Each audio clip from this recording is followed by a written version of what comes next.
What's going on, everybody? Welcome to another episode of Gaming with the Broscast, episode 236. We are back from our hiatus. My name is Harrison, and I'm joined by my brother Nick. As always, Nick, how you doing, buddy? I'm good. We're back, baby. We are back. We got a bunch of stuff to talk about. We're gonna talk about some kind of old news, but it's new to us because we haven't talked about it. So we got to talk about that stuff. Yeah.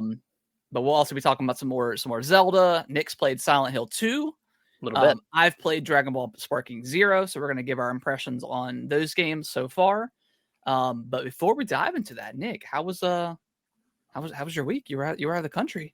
Was out of the country? Yeah, I was in Italy for about 11, 12 days. Got back last night, like 4 o'clock, and then we drove about an hour and a half each way to go pick up our dog. Yep. So it was a long travel day, and we were super tired. I was like so tired on that drive home. Yeah. Like top 5 tiredness. Like just you know when you're driving and you're tired and you're just trying to like do literally anything to keep yourself awake. Yeah. Like whether it's just like turning on the AC or just like pinching your leg or something. It was that for a good like hour and a half. But the trip was great. Went to Milan, Florence, Lake Como, Rome, Amalfi Coast. Just traveled all around and ate a lot of pasta, drank a lot of wine. Nice. It's really great. Heck yeah. Yeah, had a lot of wine. Didn't really have any like headaches in the morning. Like wasn't hungover or anything. So I think the wine is just like different. It's probably a way higher quality. It's higher quality than the $10, $5, $10 bottles I buy here. But yeah. Yeah. What kind of wine did you drink? Yeah, I mean it was all red wine. Okay. Pretty much. And that was mainly when we were like out in Tuscany, like in the kind of like the hillside of like outside of Florence. Yeah. Kind of like wine country, I guess. So it was most like 90% red wine. But it was really good. It was super fun trip. Didn't go with, but we saw my wife's in-laws for a day, and then our friends joined us for kind of like the back half of our trip. So they were with us the entire time in the back half, which was really fun. That's cool. I did get like a cold / I don't know. I got like some sort of cold like in the last couple of days, and then the last full day in Amalfi, in the morning we took like this boat tour, and it was just pretty much just taking a boat to like look at the different cities, and then we went to a couple of swimming spots.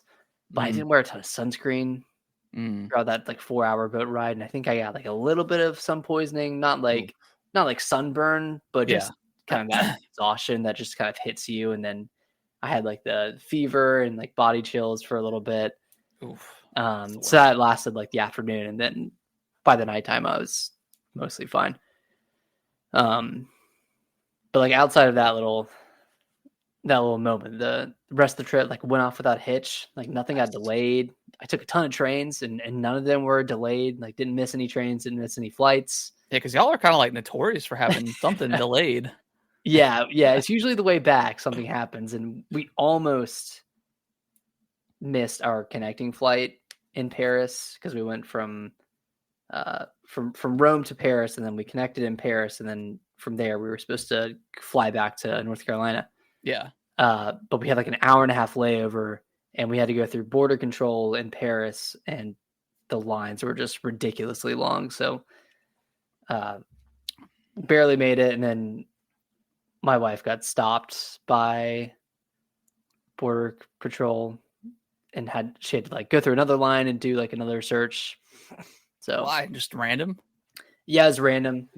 When we got her ticket printed out. It had, I think it was like SSSS. Like there's some indicator on that ticket that means you're gonna get stopped. Oh, gotcha.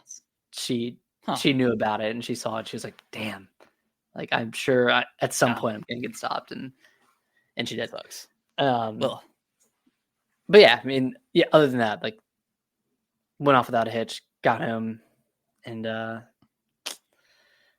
managed to get some good sleep last night. So that's great. Heck yeah. Yeah. Heck yeah. Yeah. Just a little tired. Just a little tired tonight because I guess I'm a little bit jet lagged. Oh yeah. Yeah, I'm sure. Well, good. I'm glad. Yeah. Well, I'm glad you had a good trip. That's great. How's your week been? It's good. Just it's starting to get pretty chilly outside. Which I'm back. It was a little nippy here. Yeah, I'm kind of here for it. You know, I've been kind of not that it's been like really hot or anything. It's been getting cool down, but this year I finally, so we've got like one of those metal framed like gazebo awning kind of thing, whatever. You know, that's covered, and we've got like the mosquito netting and all that stuff. Mm-hmm. So we've had that for a few years, but this year I ordered like a it's essentially like a tarp material, but it fits over the frame. So now, like in the wintertime, we can close it.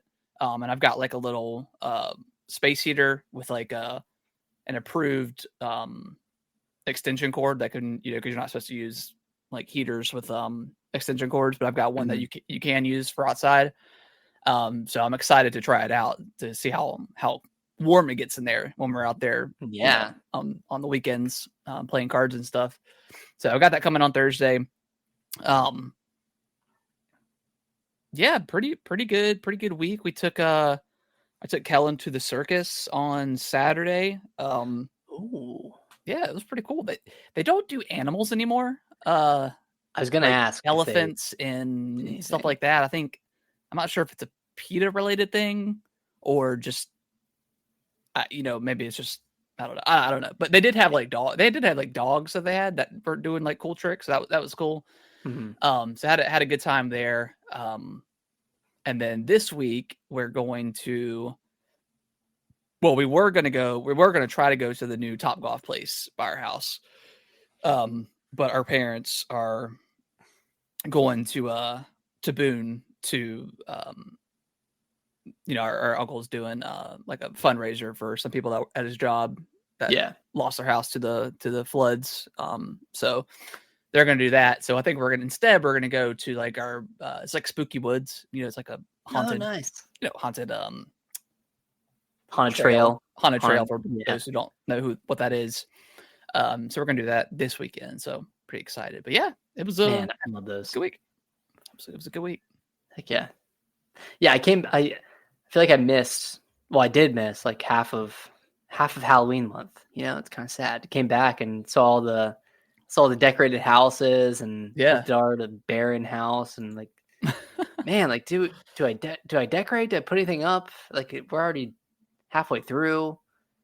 Yeah, I'm not a big like Halloween decorator just because it is so expensive to have all that stuff. Like Halloween decorations are insanely expensive. And I know like Christmas can too, but I mean Christmas you put up a bunch of lights and they're relatively cheap. You don't have to do anything else. Yeah. So I usually go all out for Christmas. I've got like a giant like inflatable spider in the front. But yeah, we will in the future. But again, it's just because I want to do like the skeleton thing where you have like all the skeletons climbing on your house, like it's like a war. Like that would be so cool. There's like $100 each though. But yeah, there's like 100, like the 15, at least. Yeah, the 20-foot one's like 300. It's insanely expensive. But yeah, been watching just to try to watch some spooky stuff. I got back into The Walking Dead a little bit. Nice. Been watching like the spinoff because like the show ended, like the official show, but they have a few spinoffs that I've been watching, so that's been good. But yeah, what's the latest spinoff? Is it the so they got the Daryl and Carol? Well, yeah, so that season 2 just started for that. It's like the Daryl Dixon show. And season 2 is when Carol came in. And then there's The Ones Who Live, which is Rick coming back. because like at the end of at some point in the show, He he leaves. yeah he he leaves the show, gets taken away, something like that. So you find out the story of where he went and his like journey to get back to his group. Mm-hmm. And I think there's a show with Maggie and Negan. I haven't watched that one yet, but I think I stopped watching before Negan's arc completed. But I guess he's good. I mean, I guess he's a good guy now. I don't know. They put him in jail for a while, so I just don't understand how Maggie how she forgave him for what he did. But I mean, there's a moment in the show where after like they defeated him and he was in prison, like she grabs I think a knife or a gun or something, is going to go kill him, and then something happens and I don't know. They talk. Okay. I'm not sure. Yeah. Okay. But yeah, there was a moment. Yeah. So that's been good. But yeah, let's talk about. I guess we'll start with Zelda. Where are you at in the game, and how are you still liking it? So I'm at the Hebra Mountains right now. I think that's like the last dungeon of the like the three that you get to do. Yeah. I'm liking it. It's not my favorite Zelda. No, yeah. But I am enjoying it. I could go. I don't think I want another one of these. Yeah, unless they really cleaned up the like the UI and stuff. It's a little much trying to go through all the stuff. When you have 50 plus. I mean, it's at this point it's over 100. Yeah, like it's a ton, and it's such a nuisance to try to go through and find old ones that you for whatever reason need to use again. And not only I don't know if I like want another Echo game like this, but I really don't want another game like Tears or Breath of the Wild for a good while. Like that kind of like using that same UI, what feels like using similar locations like Hebra Mountains, Fair and Wetlands. Like I feel like we've seen this stuff before, and now we're just seeing it on a 2D plane. And I know like these locations have existed forever, right? Yeah, but but there's not always fair. Like there hasn't always been. Not always Hebra Mountains and stuff like that. But like, I mean, Gerudo Desert and Elden, Death Mountain, like all that stuff was in Breath of the Wild and Tears of the Kingdom. So it feels like we're getting it again. So it's just a kind of a lot of familiarity, but maybe my opinion will improve a little bit further once I get closer to finishing the game. But the fact that I haven't finished it yet and it's been out for what about 3 weeks, and granted I've been traveling, but I had a ton of time to play it on planes, and I did play it a lot, but I never had that like serious itch to play it at all during the trip, or I'm kind of in the same boat. Like it's definitely been I'll get in bed. I've been trying to get in bed a lot earlier than I have been. So I'll get to bed after I put Kellen to get the kids down, and then like I'll probably play the Switch for like an hour and a half, listen to like a podcast or something. So pretty much like trying to tackle like a dungeon, or at least get up to a dungeon a night. But yeah, I'm pretty much I think I'm in the same boat. Like I haven't. Yeah, it's definitely not probably close to my favorite Zelda game, or even like my favorite top-down or 2D Zelda. But that being said, it's still a really good game. I am pretty much in the same spot as you, except I did the Hebra Mountain. I'm going down to the Fair and Wetlands. I would say that dungeon in the Hebra Mountains is probably the most frustrating one that I've seen so far. Oh, great. In terms of like, I mean, I got stuck on this one puzzle for forever. Like it was probably like a good 30, 40 minutes that I was stuck. And I just couldn't figure out what to do. And once I figured it out, I was like, oh, I'm an idiot. But it's like, it's hard to tell because obviously at some point there is a cutoff in the ceiling, and it's like you can't tell sometimes where that cutoff is, like Right. like how high you can go. So there's a part where you have to get over like some fire, and like in this dungeon, you're kind of constantly going back and forth from heating up the water to letting it freeze.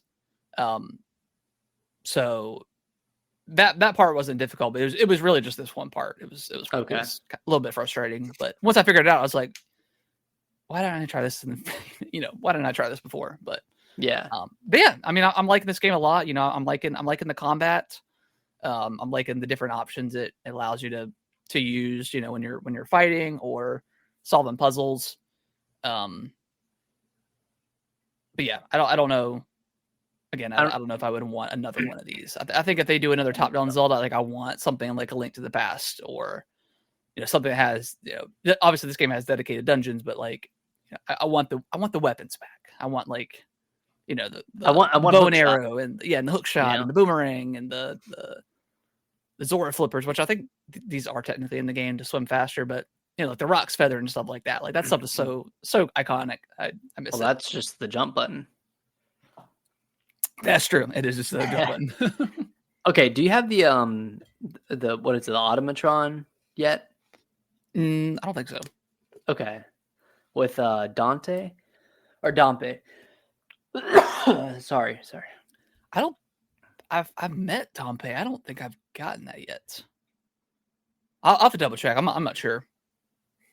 Probably not, since I'm not remembering it. Yeah, probably not. I just I met him and he requires 2 echoes. I'm just trying to rack my brain on what the second one is because I can't find it anywhere. Oh, okay. But yeah, I'm still liking it a lot. Again, I'll probably play some more tonight before bed. And I'm not sure.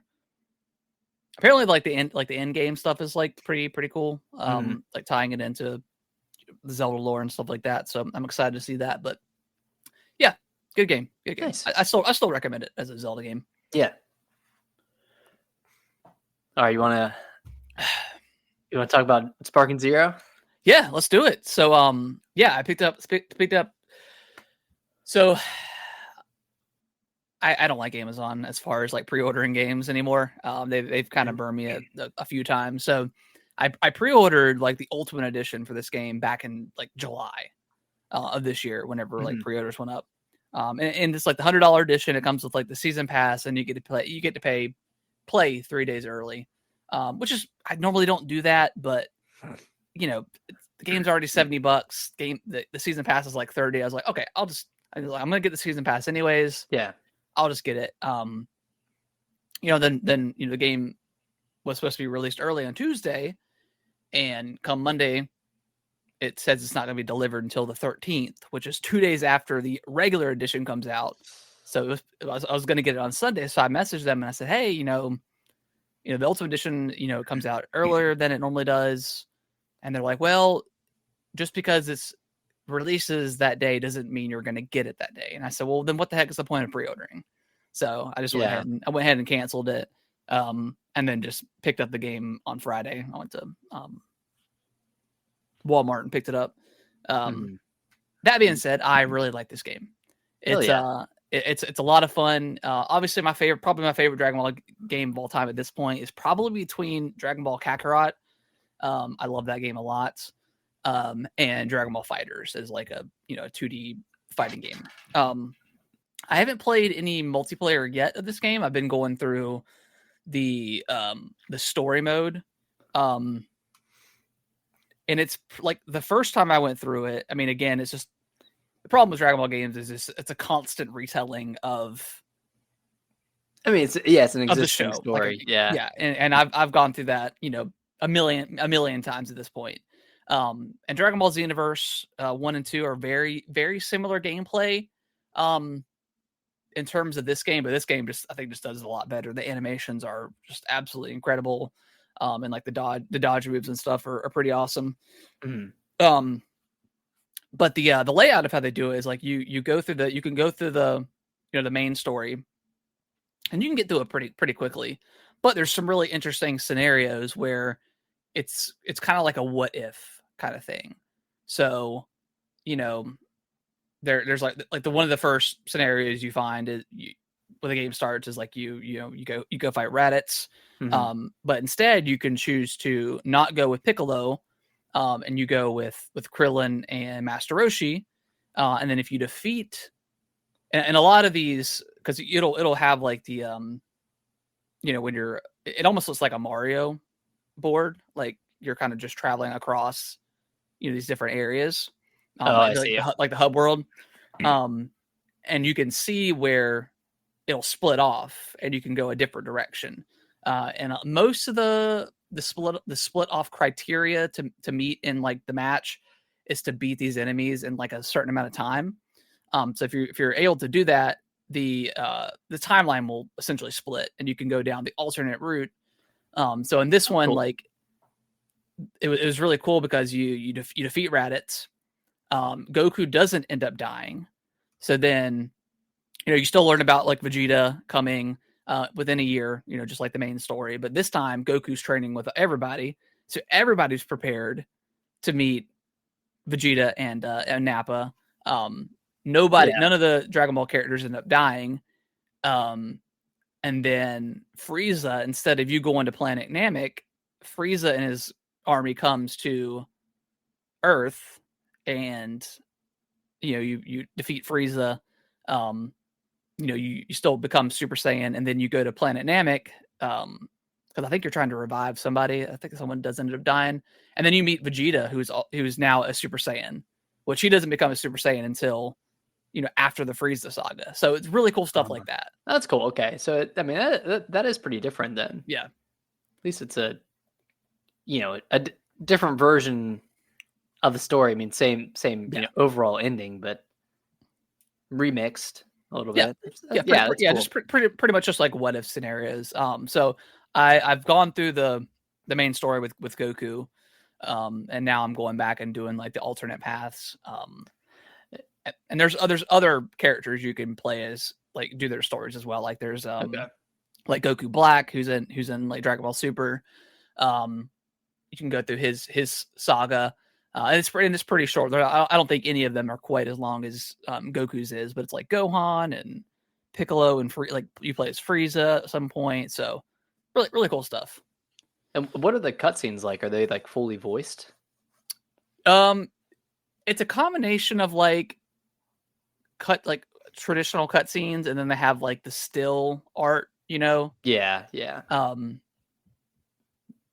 But I mean, again, I've seen this story like 1,000 times now throughout the game, so I don't need full on cutscenes for every little thing. Right. You can kind of just get through the story super quick, and just from playing Dragon Ball Kakarot, that had full on cutscenes for everything, like pretty much retelling the entire show.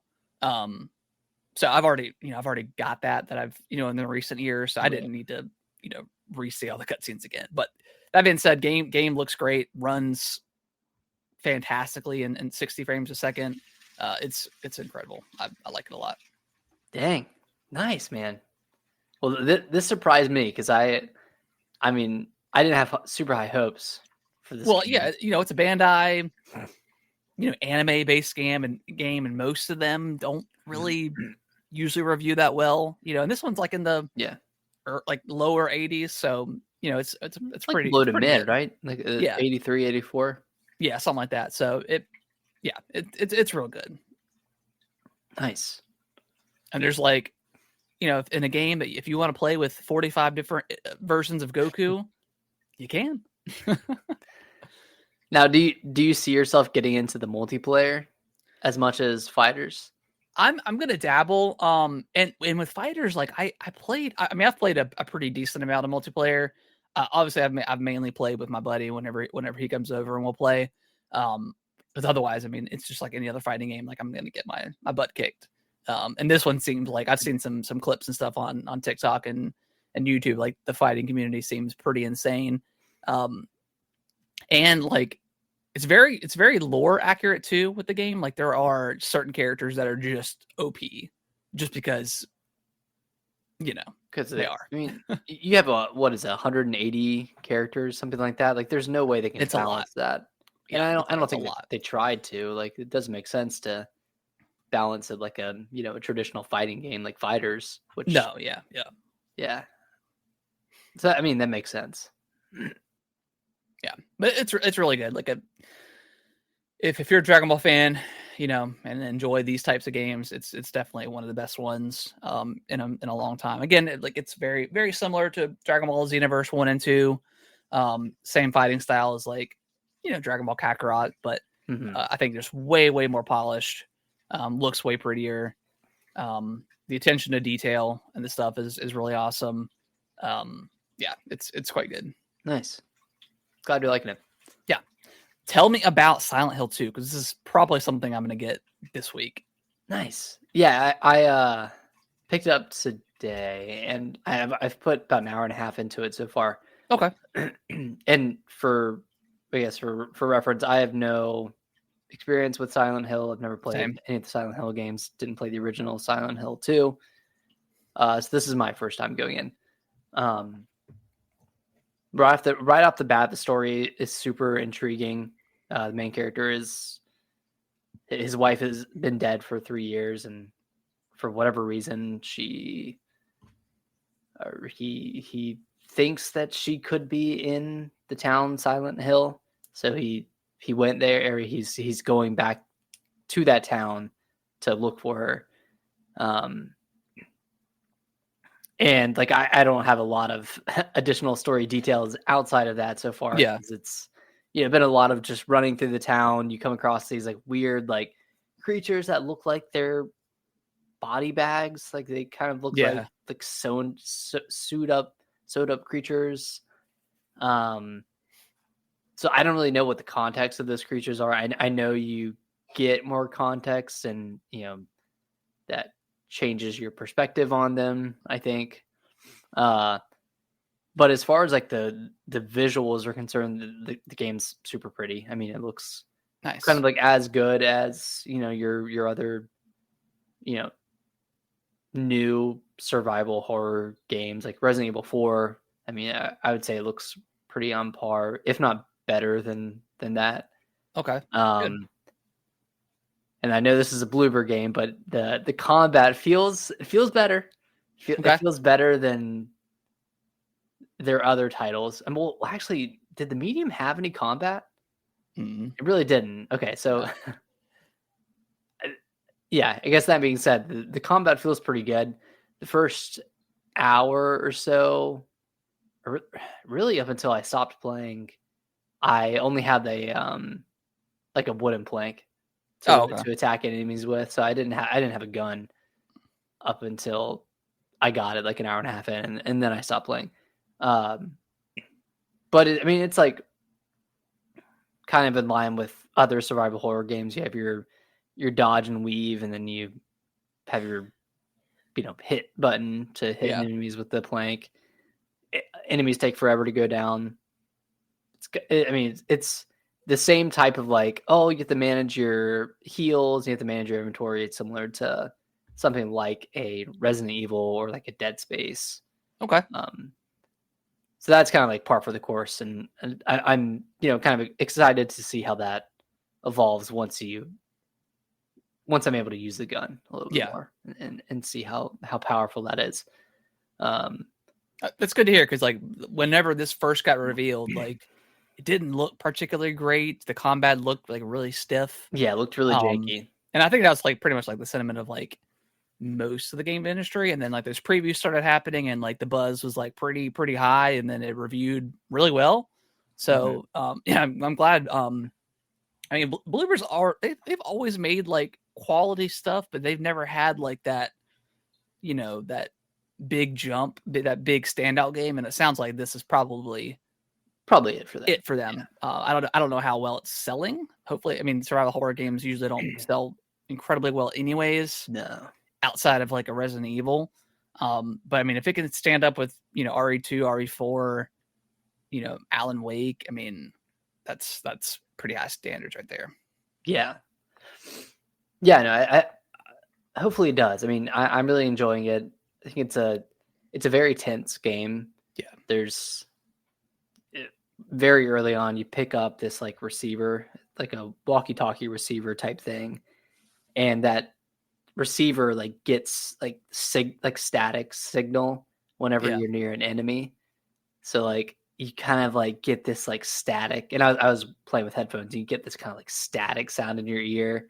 So it like adds to the tension, and then you hear like the cries from the creatures. So it's pretty tense. It's more of a scarier game than like Resident Evil, right? Like Yeah. I think it's a lot like darker tone as well. Like Resident Evil, I mean, it's pretty campy. Yeah, it is. At least, Village is pretty campy. Seven was pretty. 7 was dark. I mean, seven was pretty dark. Probably the darkest one. Yeah. But then you think about like Resident Evil 4, and pretty goofy. Yeah, just goofy stuff. RE2 is pretty pretty scary, like pretty atmospheric. Especially in like the beginning when you're definitely the beginning. Yeah, Resident Evil 3 was a little bit more goofy. Yeah, for sure. I feel like it changes every other game, switches back and forth. So maybe 9 will be so serious. Yeah, I hope 9. Hope 9 delivers. Yeah, I think we'll be hearing about it. I think it's going to be at the Game Awards. Yeah, I think it is. Like that could easily be a closer if they wanted it to. You know, have like, especially if it's rumored to have Leon back as like the main protagonist. Mm-hmm. Like that could be pretty huge. But man, yeah, how old is Leon at this point? Oh my god. Well, it depends. Like, are they going to? Because like in like the 7 and 8, after when Rose at the end, when Rose is like growing up, it's like been 16 years. So like, and Leon was like, Leon was like what, a rookie when RE2 started, so he was probably in his 20s. But then by Resident Evil 6, yeah, how long has it been? I know like RE4, it was like 6 or 7 years after the incident, and then 6 is like 20. Like, yeah, he's probably been in his 50s at that point, maybe pushing 60s if it's been 16 years after all that. But I doubt they do that. I doubt they. Yeah, I don't think they skip all the way up to like the Rose, like to that point in time. Yeah, I can't see them giving up that entire timeline to a DLC. Yeah. But yeah, I don't think so either. But cool. Yeah, I'm glad. Really I was gonna pick it up last week, but I was like, no, like I'm already picking up Dragon Ball. Like I'll just wait. I'll wait. Yeah, but I want something spooky to play. So yeah, that's my intent. Get something spooky. Yeah. Okay. In Resident Evil 6, Leon is around 40 years old. Oh, okay. So he'd be 56, and if they went with the Rose stuff. Yeah. Good God. It's like, can I retire, man? Please. God, put the gun away. Get me out of here. Just go rest. Just let me rest. Let me freaking rest. Cool. Yeah, I'll probably end up picking this. Up sometime this week. And getting through it, but glad it's solid so far. It's good spooky game. Good game for Halloween. Sweet. All right, well let's dive into the news again. It's going to be a lot of this stuff is going to be old, but since we haven't done a podcast in a couple of weeks, we're going to talk about it briefly. Avatar: The Last Airbender is getting a AAA game from Saber Interactive, and this was kind of, I mean, this wasn't announced, but like, Avatar had like a couple of years ago. I think they started off like a big Avatar push. We got the live action show. I think there's some other anime stuff in the works. So yeah, I think it's about time. I really do think Last Airbender and Avatar in general is like one of the coolest franchises that Nickelodeon has ever had, and they've never had a solid game. Yeah. I can't think of any single one that's good. Obviously, there's like the notorious Avatar game on the 360 that you can get 1,000 gamer score within 5 minutes of playing. Oh yeah. But other than that, I mean, yeah, there hasn't really been like a great Avatar game. So And I I'm feel like excited. it it's a franchise that would like translate really well to a game if you get that gameplay loop right. Exactly. Yeah, because I mean, yeah, I mean, there's literally hundreds of years of these avatars. So I mean, you can essentially create a new one.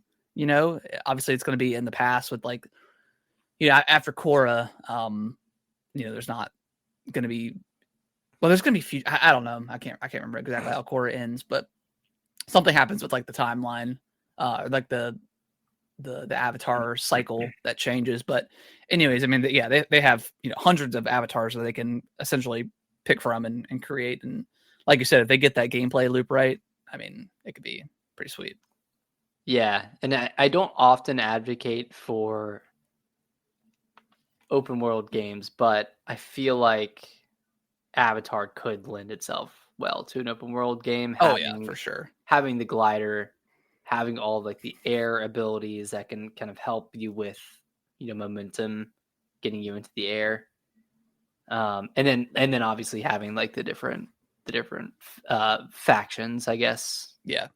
Would I lend mean, itself just to. looking at, obviously this is very bare bones and compared to what I would want from an Avatar game, but just look at like Fortnite when they had their Avatar stuff, like being able to do like the water bending and the fly, being able to glide and stuff, and with the air bending, like it was really cool. Again, super Mhm. basic, but if they can evolve off of those concepts, like I think they could do a pretty good job.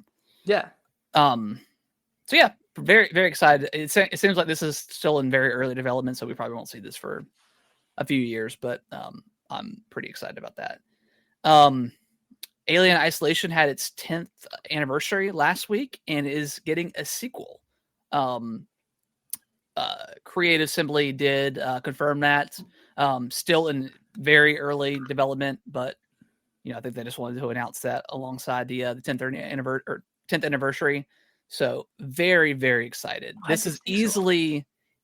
easily the best Alien game ever made. I mean, there's not a lot of good ones. So Not I a ton mean, of great it's ones. yeah. So I mean, it's but yeah, I like you said, like you're just saying, it seems like it's taking too long for this to come out. Yeah, and maybe because the reviews for I don't understand why they're like why it I think it was like in the 70s Yeah, on and like Meta. Mariah McCaffrey gave it like a 4 or 5 out of 10, like something Yeah, that was an crazy, and infamous review. he still gets flack for that As he should. review. I mean, Yeah, that's that seems a little bit that's a wild. bad review. Yeah, because that game was really really great, and I think it was horror games back then weren't super sellers. Like there's Dead Space and Resident Evils of the world, but the horror genre has really skyrocketed since Alien Isolation. Thanks to like stuff like Five Nights at Freddy's, and some other games. Mhm. Poppy Playtime, like a lot of those like streaming based, jump scare games that are, I'm not gonna say just for kids, but like kids grew up with that stuff. Yeah. And now we've got the Five Nights at Freddy's movie that did extremely well, and there's a sequel coming to that. So the horror genre has really just exploded in the last 10 years. So maybe this is a good time for them to finally make a sequel, because Right. it'll probably sell pretty well. And it's kind of like a cult classic at this point. Like it's I think a lot of people love it, Yeah. and rightfully should. Cult classic and good streaming game. For sure. Yeah. Yeah. There is there's the Quiet Place game that comes out, I think this week, that I'm kind of curious about. Oh, right. And it's like $30. And apparently it like uses your microphone Oh yeah, I heard as like that. so I'm curious to see how that works. I'm not You can turn it off if you want. I'm sure I'm sure you can. But I'm curious to see how the reviews do, because that game does look kind of interesting. Mm-hmm. Next up, Nick, Halo moving to Unreal Engine 5. They're getting rid of the is it the slip space engine? So they're ditching that, going to UE5, and they're changing the studio name from 343 Studios to Halo Studios now. A good old rebranding. A good old rebranding. Just what they needed. And then there was like some concept art or like some art for Master Chief and one of the elites. Some people were saying it looks a little bit like toyish, but it's just like concept art. It's not like official. Yeah, it's all official art of the game, but it's all conceptual. Multiple projects in the works. There's a heavy rumor that Halo Combat Evolved is getting remastered again. Probably coming to PlayStation is what's people are thinking. And I'm assuming getting remastered in Unreal 5, yeah. So it'll be a proper like remake of that game. How do you feel about this? I think it's good for them because now they don't have to focus on building and improving and maintaining an engine, and they can just focus on building a game. I mean, what they did the slip space engine and only did Halo Infinite with it, right? Yeah.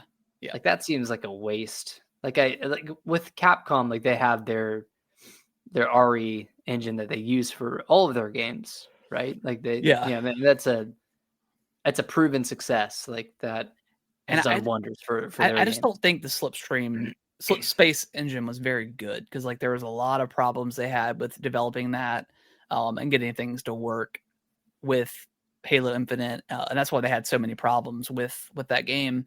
Mm-hmm. Especially when they were trying to fix out bugs and stuff. That's probably why it took them so long to get like Big Team Battle fixed back in the day when that first came out. Right. I think it's a good thing because you have to look at obviously it was a proprietary engine. So if you hire anybody, you have to train them on this thing, get them used to the engine. With UE5, I mean, pretty much it's almost a standard at this point across the industry. So you can really open up your workspace and bring in a lot of very talented developers that have skills with Unreal Engine 5. That being said, are there a lot of first-person shooters on UE5 at this point?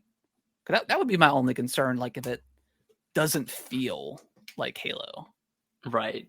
I'm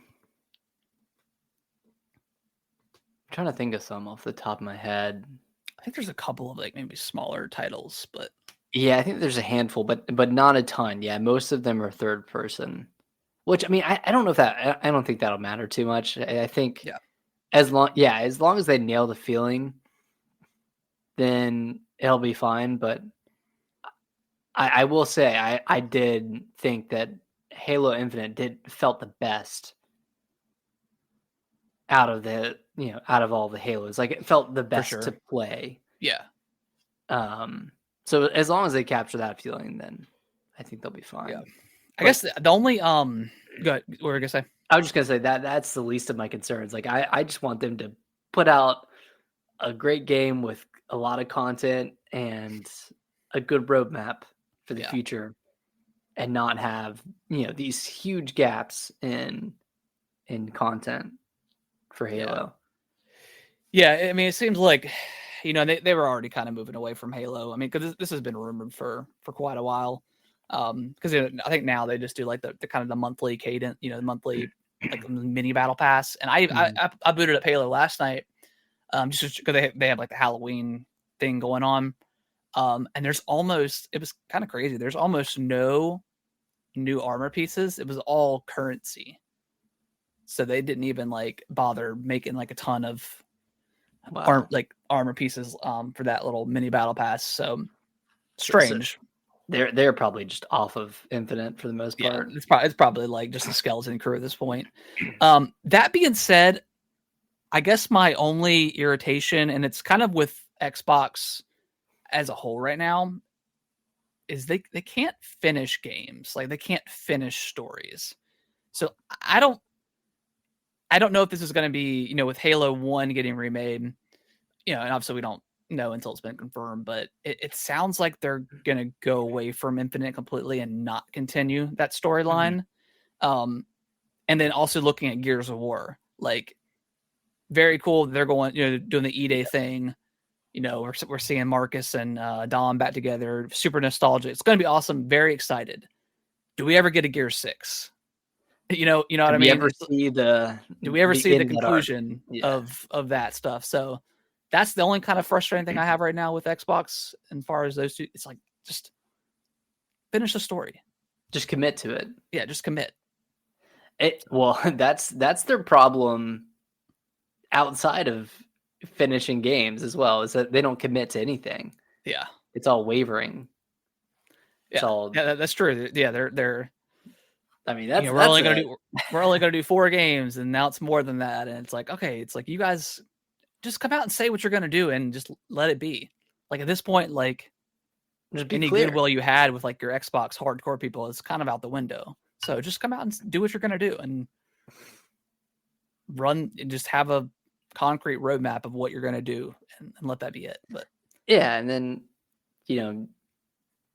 I've been seeing like reports that they're stopping production of Xbox consoles for specific countries that probably don't have a lot of demand for those. But yeah, it's like, what's going on over there? Like, I just don't understand. I think they're like silently going third party, and they're just not going to admit it.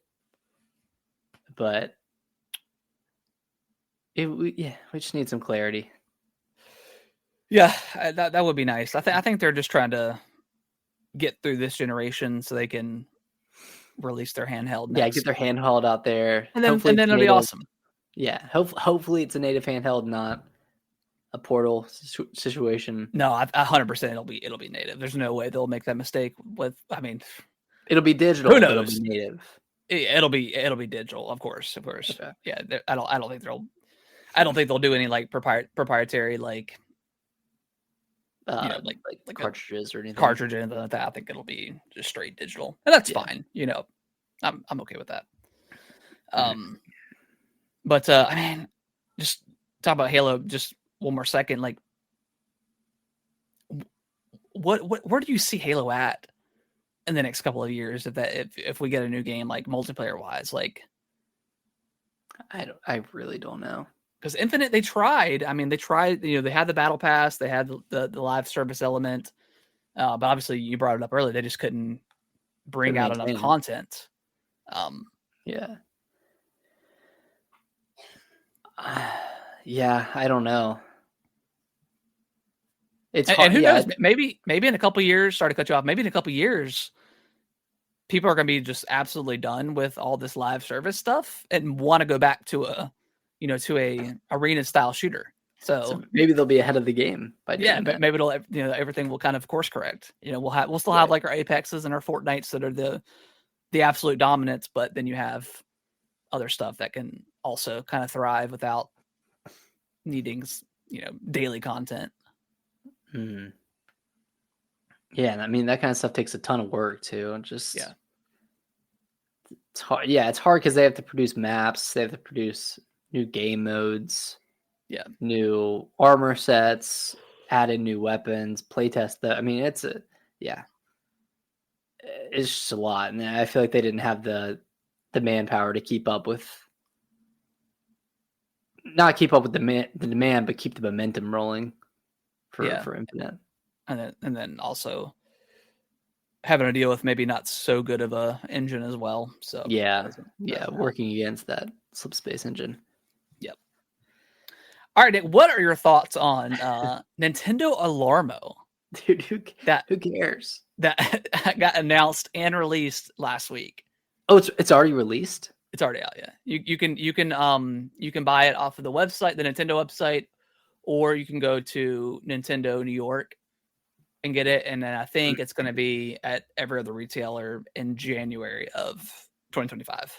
Okay, so it's already out there. People have played with it. Sounds like it's not good. Like what'd you expect? IR stuff isn't good. It doesn't look very good. That looks so dumb. It looks real dumb. And for $100, $100. Like the screen for an itself alarm. also isn't the complete circle. It's just like a square LCD screen in the middle. So it has like when it's on, it has like black empty space. Oh, that's ugly. It just looks really like, I don't know. Nintendo, I guess every once in a while they always do some weird peripheral, and like I know they're kind of like Nintendo and Pokemon are like very obsessed with like your Obsessed with sleep. sleep.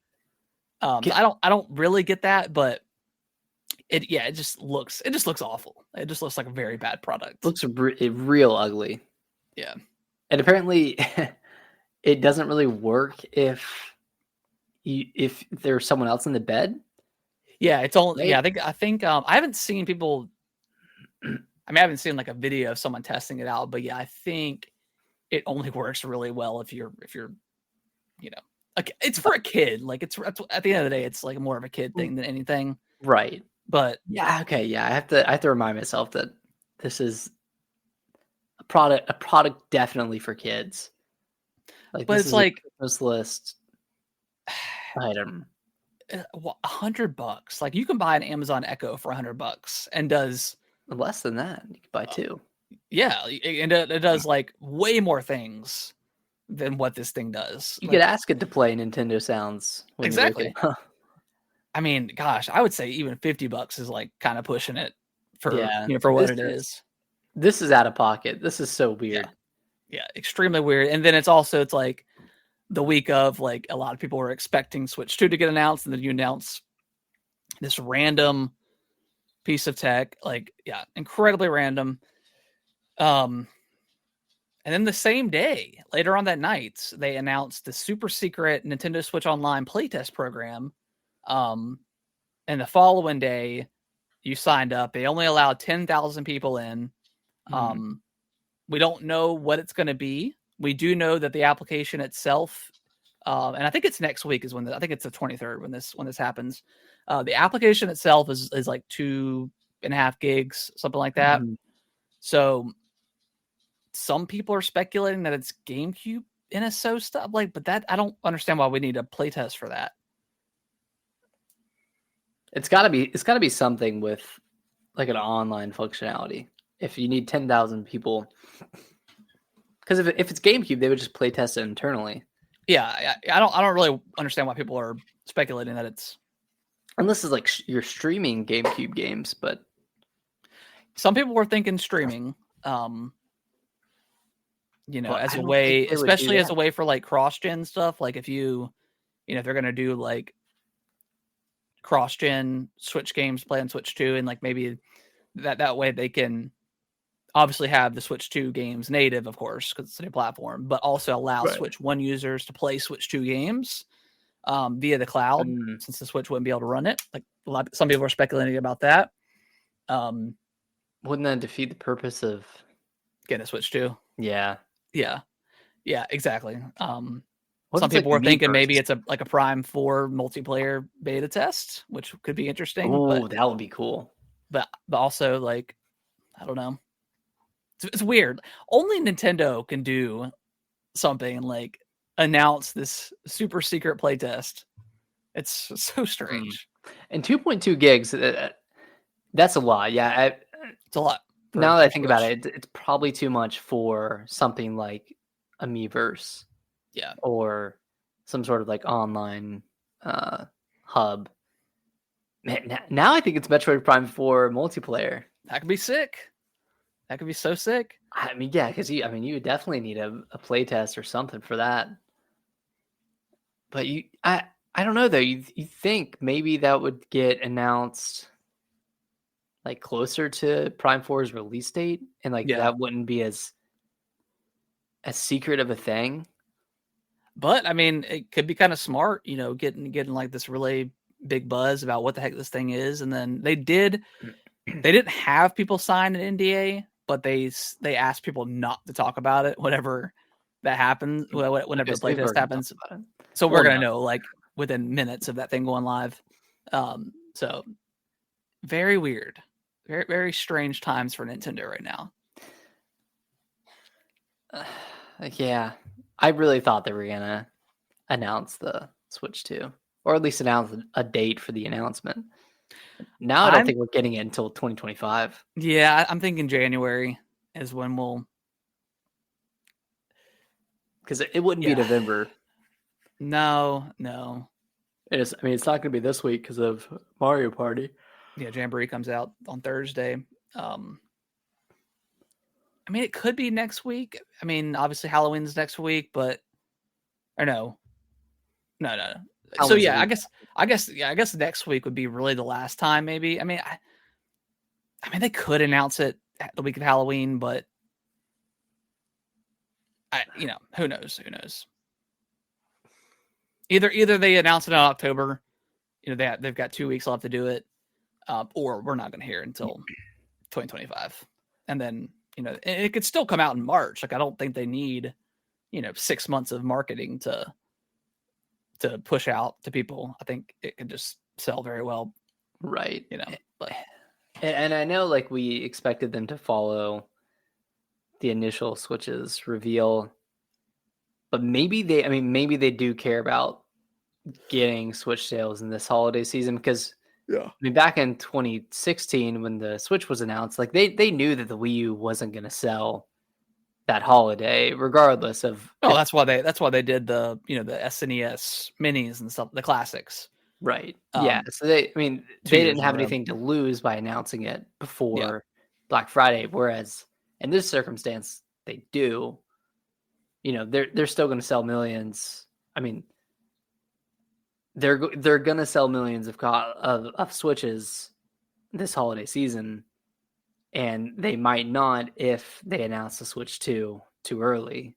yeah, So because they're based off their last reports. They didn't change their projections, so right, with the combination of like the new Zelda lights, the Zelda Switch, and their classic Mario bundles again, Mario Kart right, bundles. Yeah, they'll sell a couple extra million. So yeah, maybe 2025 is makes more sense. yeah. I think if anything, we'll get like some sort of tweet from the president who says who will explicitly state when we're going to hear about it. Yeah, And I think it'll be in 2025. Like, oh, look forward to hearing more about the successor of the Nintendo Switch in January 2025. oh Lord, and then it's going to be every day until it's announced. There's going to be 1,000 videos on on Switch 2 come direct win. Yeah, Oh God, I'm not ready. it's great. Ugh. So yeah, I think a lot of people are just kind of ready for it to be announced, and it just seems like it's a good time to do it, and Nintendo's just not doing it. So So we're making plenty of money right now. Why are we rushing into this yeah, exactly. in year 8? Yeah, you're right, Jesus. That's insane. Yeah. And then our last story, Xbox announced a partner showcase happening on the 17th on Thursday. We're gonna get a look at the Alan Wake 2 expansion, the Lake House, Like a Dragon Pirate Yakuza in Hawaii game, um, Wu Chang Wu Chang Fallen Feathers, and some more stuff. They did also say there's going to be some world premieres there as well. So who knows? Cool. And some release dates for other games. Okay. Put your Hollow Knight Silk Song clown makeup on and get it ready to go. Oh, no shot. And then immediately say, no, that game's not coming out this year at all. Yeah. I think it's gonna be a Switch 2 launch title. Yeah. Yeah. Launch title or launch window. I mean, Yeah. At this point, I don't even think they want to release right now on the Switch. I mean, games are just getting lost on the Switch, like especially Yeah. indies right now are just getting so buried. Yeah. So makes Um. sense. So yeah, I mean, I don't expect much from this, given it's a partner direct or partner showcase, and then we've got Yeah. the Game Awards next month in December. So I don't foresee like huge announcements anytime soon, but I don't know. Still cool. What is Wu Chang Fallen Feathers? It sounds like Wukong. That's what I thought it was, and I was like, oh, is this like DLC? And then it's like, no, it's something different. Have you played any more Wukong? Not since I've gotten back. Okay, gotcha. Yeah, but I'm still like pretty deep into chapter 4. Okay, cool. I am excited about the Lake House DLC though. That looks really good. Yeah, I know we got like a peek of it at PlayStation's event, so I wonder when that's going to come out. I bet they'll get a release date for that. Isn't that coming in? It's October, right? Is it October when that comes? Oh, then yeah, we should definitely get a release date then. Maybe I'm wrong. Oh, Wu Chang is a Souls-like action RPG. Interesting.